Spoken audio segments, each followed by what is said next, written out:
I opened up Final Cut Pro 10, and right now I'm looking at the actually a 4 window interface. I mean, it's technically a 3 window. Right now where I'm hovering my cursor is the event browser, event library and browser, so that's one window. Then we also have the viewer, and then we have the timeline down here where it says new project. The 5 window interface would also have added the effects, which we have over here, plus the inspector, which is over to the right that just popped open. So the inspector is the second to last button, or command 4 to open it up. So 5 window interface is the one that I recommend. This is the one I think is the most useful.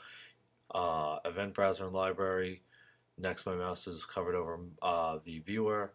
Then it's over the inspector, and then we have the event effects browser underneath, and then all the way to the left of the effects browser, and in the center on the bottom is the timeline. So I want to start a project in Final Cut Pro 10. Where do I begin and how do I go about doing that? Well, I need an event. So that's the first thing. So first I need to hit File, New, Event, or Option and the letter N. An event is a folder that holds video, audio, and still images. Each event refers to a folder on a hard disk with original source media and render files. The event browser displays the clips for the selected event, and clips may be viewed as film strips or lists. And your event library holds and organizes all of your events. So what does all this mean? So my event library right here is 4 stars, Tom Kenny. I'm the main user of Final Cut Pro, this Final Cut Pro. Right here, I'm in my event library right here where I'm circling with my cursor. Underneath that, you see 2 events underneath. Those are 2 separate projects, and that has 1 star. So now let's make a new event, and let's call this Stray Cinema, just stray footage. And I'm going to make sure it's checked where it's going to create a new project for me, and I'm going to hit OK. Tom Stray, there it is, Tom Kenny, and underneath my main library, the main user, I have an event called Stray Cinema with a project that's not titled. And I'm going to title my project Rough Cut. And I can have more than one project in an event, and we're going to get to that in a few minutes. So to create a new project, say if I want to make another one, it's Command and letter N, or File, New, Project, what event it's going to ask me in. So I want it in the Stray Cinema event right here. If I want a different event, I would select that. And I'm going to call this Fine Cut. And hit OK. And see, notice you can have multiple projects in one event. So it's, for example, if I'm doing the TV show Friends, I might have this, my main library where it says Tom Kenny might say Friends. Underneath it, I might have an event for episode 1. And then a project for episode 1 would be 1 rough cut, 1 fine cut, and then all the clips for that underneath it. And then you'd make another event for episode 2, another event for episode 3, and so on. So now we got to import footage. So 2 ways to do that: File, Import Media, or Command and the letter I. This pops up, so you just have to go to where your footage is located. Really depends on where your footage is, where you place it. I usually place footage on an external hard drive, but I'm just going to select one of the folders here. And I'm going to select this folder called 5 Years Beach. And notice right here, let's look on the right here. It says that adding to existing event Stray Cinema. I can create a new event just by importing, which is great. It's going to make a backup, so it's going to make a backup on my hard drive here called Faculty, but depending on your hard drive, it would say that. It's going to transcode to optimize media so that it matches all the settings. It's going to take any keywords or anything labeled. It's checked, it's analyzing balance, color, where all the clips can match each other to the best of its ability, and we're going to analyze and fix audio problems. Those are the most important that you can check off when doing this. Now I can select a whole folder, or I can select a bunch of clips within that folder. I'm just going to select the whole folder instead of selecting clips one by one. If you want 2 folders, just hold Shift and select another one. 3, hold Shift and select another one, or hold Command and skip around. Right? It really depends on what you're looking to do. So let's import select, and it's going to close window after starting import, so let's import selected. and it's loading that footage, and there it is. Loaded all my footage in in the uh, project in the event browser. So I have all these clips, and it's organized by date. And Final Cut has a lot of ways that you can organize. Now, right here where I have my mouse, I have this bar, and I can make my clips larger, or go to the left and make them a little smaller, which I will, where I can see them a little bit better. And to the right of that, I have this little film strip where I can do the clip height. I can make them smaller. I can make them larger. And if I want to, I can show the waveforms on the clip too to see if there's audio there. But I'll turn the waveforms off, not needed. But right there, you can make some adjustments to the clip appearance. And then you got to really start organizing. This is where the next thing comes up. Obviously, you might have to watch some footage, and if you are, your J, K, and L buttons are your best friend. If you do, J, it plays it back in real time. K pauses it. L, let me make sure it's highlighted. L plays it forward for you. K pauses it. So J, K, and L. J plays it back. K pauses it. L puts it forward in real time. So what are some ways to organize this? Let's select a clip. I can do this to a whole clip, or I can do it to a range. When I mean a range of a clip, I'm just saying, my yellow bar from this point where I have my cursor here to this point. Or I can do this from a range. One thing to do, say if I have this clip here and I like it. Right here you have a green star right here. And I can favorite this clip. And the one next to it, I like this one too. And I'm going to hit that green star, and that's my favorite button. But the first one, notice the color is really different. I don't like that clip. I don't like the color in that clip. I'm going to reject it. Let me reject another one underneath it because maybe I'm not a fan of it for whatever reason. I don't like the color. I don't like the audio. The acting didn't come out the way I wanted it to. That is fine. So now notice above here. Right now it's selected up on top here above my two projects. It says all clips, and that's what I can see in my event browser.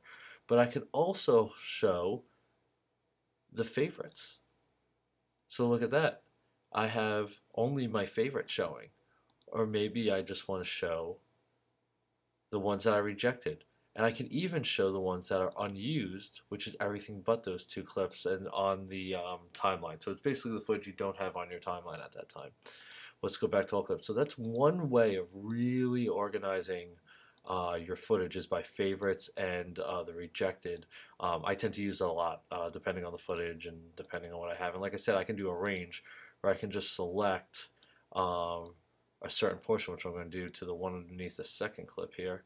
I'm going to select a portion, go to hit my favorite button, or I can hit the letter F is one shortcut, or the letter R is a shortcut for rejected. And if I select another clip, you can see the green bar only above what I selected. So when I go to my favorites, it's got a third one, but it's only that range that I did. So it's a really helpful tool, the favorites and rejected buttons. And again, the view of what you want it to look like too at the same time. Obviously, I can rename this. Right now, it's just labeled by the camera and a bunch of numbers. So I'm just going to rename this Black Magic. I'm going to call this Beach _1. And then I'm going to call this one Beach _2.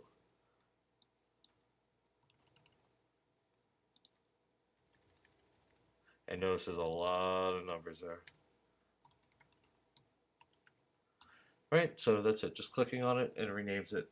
Pretty simple. You have other views here. Right now I'm in film strip view, but you also have list view, where if I make the change here, notice it's got my project, but also we have some notes here, Beach 1 and 2, and then the rest of them, and I can make some adjustments here. I can click on it and rename it from this view. Also, I have my start time, the end time, how long the clip is.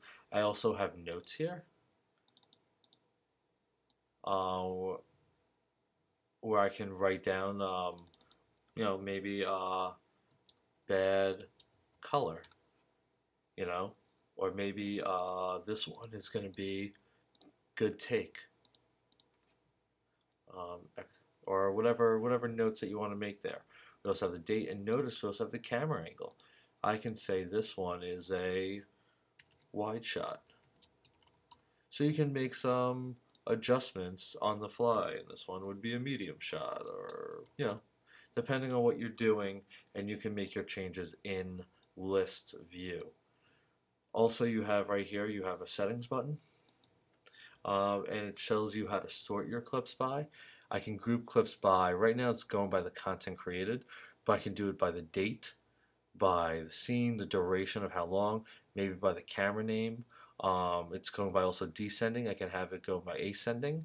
So you can really change the organization of how they appear here in the event browser. So I can go by date and notice that the date and the clips, the organization of the clips changed. Maybe I'll go, or I can go by duration. It's going to completely go different. 10 to 30 seconds, you see. 0 to 10 seconds, 30 seconds, 1 to 10 minutes. Really change the settings here depending on what you want to do. So, I do recommend using list view because I think it helps writing notes and some things you have to remember. But I also recommend going in the settings here, and just it's really up to you and how large here I want to make my clips to be, how small you want your clips to be. What do you want to go? Do you want to go by date? Do you want to go by duration? What really you're looking for and what makes it comfortable, basically for you. Because remember, at the end of the day, you're the editor, so you have to be comfortable with all of the views that you see. And one thing that that Final Cut also has is obviously they have keywording is another way that they organize by. You can also do a lot of keywording. So say if I'm watching this scene and it's got caution tape, and caution tape, any scene with caution tape, I want to remember it. So you got this key here, right here, the letter or Command K. I type in for number 1, I want it to be caution tape, and that one's going to be for 1.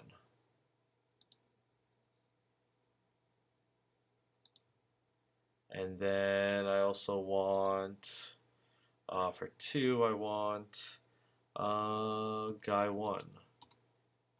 And then for 1, caution tape, I said. For 3, guy 2. And I think there was a female in here. Female 1 for 4. So there's a shortcut. So say if I'm on this clip, for example, and I hit my keyword, and I'm going to hit guy 1. Notice you see that keyword go on there. And here's another clip with guy 1. So let's hit the keyword. Guy 1. And let's do another one where he's in it. He's also in this one. So let's hit guy 1 there. And it can have multiple too. I can decide to put on this one, it could be guy 1. It could also be this one that I did. It could be guy 1, and it could be guy 2. And that appears there also. So it really depends on that. Now notice those keywords appeared on those clips. If I hit the drop down here next to where it says Stray Cinema and I have my star, I have an arrow. I hit that arrow, look what appears. Caution tape. And it's the clips of all of the keywords that say caution tape. Guy 1, the 3 clips I selected for guy 1. And then guy 2, the 1 clip plus the other ones I'm going to select for the second guy. Another easy way. So sometimes you can go by favorites, or some students and editors like to go by the keywords. Really, it depends up to you and what you want to do. And your last option also is to make a subclip. You want to make a subclip. Subclips are really good to use. And so let's go to, how do we select the subclip? Maybe we want to go select a range here. So let's select this clip, and I like the part here where one of the guys is on camera, and we're going to select a range from here to here. This is the part I want to use in yellow, right? And now I want to control plus click on the clip with my mouse, right? And you have a couple of options, but also let's actually go to clip, file. Actually, or maybe it's in edit. Hold on one second. Hold on one second.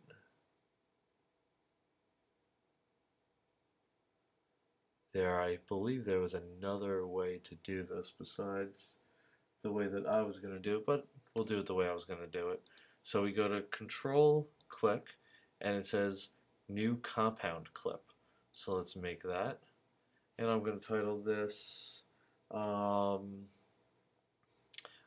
Guy to underscore caution, just what's in the shot, just for now. And I'm going to hit OK. And there it is up top. And there is a subclip where it's just that range of the clip. Again, I can do the same thing by, so this clip now appears in the event library.